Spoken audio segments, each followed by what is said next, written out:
বেলকুচিতে শিবিরের কোরআন দিবস পালন, আলোচনা সভা, দোয়া ও ছাত্রদের মাঝে কোরআন বিতরণ।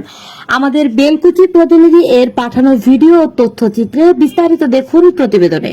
ঐতিহাসিক 11 মে কোরআন দিবস উপলক্ষে বাংলাদেশ ইসলামী ছাত্র শিবির বেলকুচি উপজেলা সাথী শাখার উদ্যোগে এক আলোচনা সভা, দোয়া অনুষ্ঠান ও ছাত্রদের মাঝে কোরআন বিতরণ করা হয়েছে।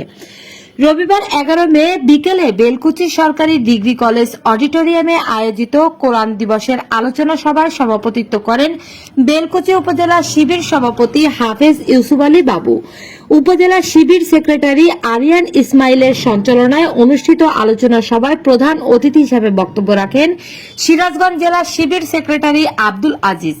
বিশেষ অতিথি হিসেবে বক্তব্য রাখেন বাংলাদেশ জামায়াতে ইসলামী বেলকুচি উপজেলা আমির আরিফুল ইসলাম সোহেল।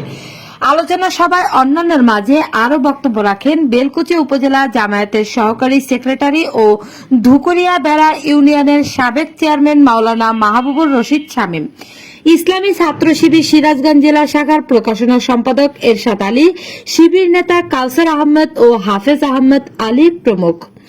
অতিথি নেতৃবৃন্দ উপস্থিত ছাত্রদের সুন্দর জীবন গঠনের নিয়মিত কোরআন, হাদিস, ইসলামী সাহিত্য ও পাঠ্যপুস্তক অধ্যয়নের পরামর্শ দিয়ে একটি সুন্দর সমাজ ও দেশ গড়তে সকলকে ছাত্র শিবিরের পতাকা তুলে ঐক্যবদ্ধ হয়ে কাজ করার উদ্যত আহ্বান জানান। লিমা আক্তার, বাংলাদেশ খবর প্রতিদিন।